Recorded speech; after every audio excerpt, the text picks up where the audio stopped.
Сәлем достар! Бүгін біз шие қосылған дәмді пирог пісіретін боламыз. Менің каналыма тіркеліп, қоңыраушаны басып, лайк басуды ұмытпаңыздар. Бізге қажетті заттарды описаниеде жазып қалдырамын. Шие піскен соң осындай пирогтардан көп пісіріп, отбасы мүшелерін қуантып қойыңыздар. Ол үшін ең алдымен табағымызға 2 жұмыртқаны шағып араластырамыз. Үстіне 200 грамм шекерді салып, оны да жақсылап венчикпен араластырып аламыз. Жақсылап араластырып болған соң, 1 кесе жылы сүтімізді құйып, оны да жақсылап араластырамыз. Енді сұйық майдан 100 мл құйып, оны да жақсылап тұрып араластыруымыз керек. Енді осы қоспамызға қоймалжың болғанша 10 қасық еленген ұнды қосып араластырамыз. Араластыру барысында түйіршіктелген түйіншіктері қалмау керек. Жақсылап араластырып аламыз да, енді разрыхлительден 1 ас қасын салып, және де тағы араластыра береміз. Жақсылап араластырамыз, түйіршіктері қалмау керек.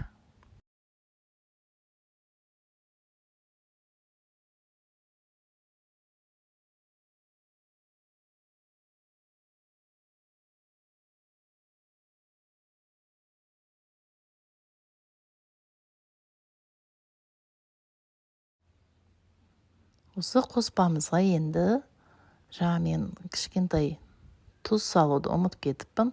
Соған 1 шымшым тұзды салып, жақсылап араластырдым. Енді тапамызға сұйық майдан жағып, пирогтың асты жабыспау үшін жақсылап жағып аламыз да, енді осы қоймалжыңды салып, оны духовка пешімізде 35 минут 180 градуста пісіріп аламыз.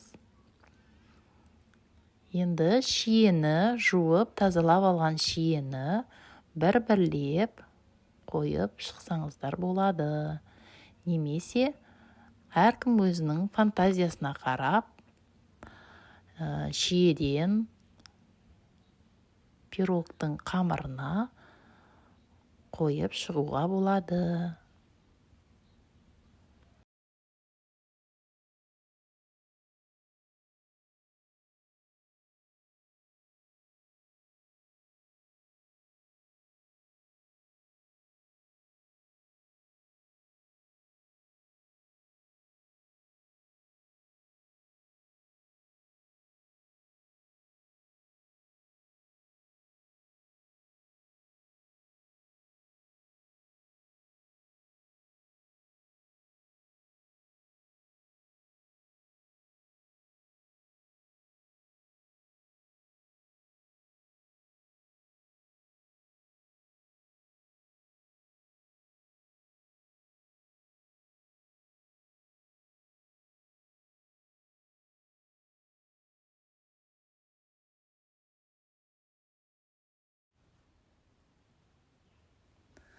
Міне пирогымыз дайын болды. Ас болсын. Осындай пирогтан пісіріп, отбасы мүшелеріңізді қуантып қойыңыздар. Келесі кездескенше сау болыңыздар.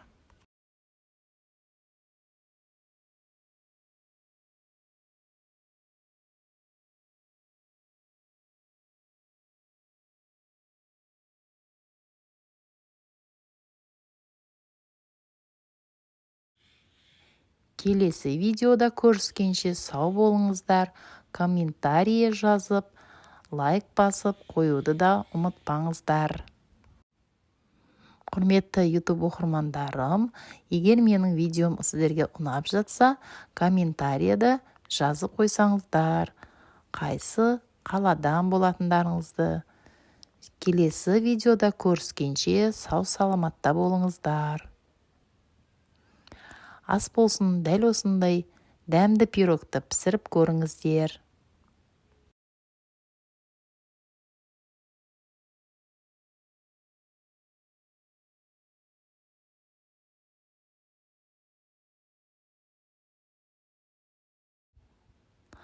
Ал егерде қоңыраушаны басып қойсаңыздар, мен келесіде менің видеом туралы хабарлап тұрады.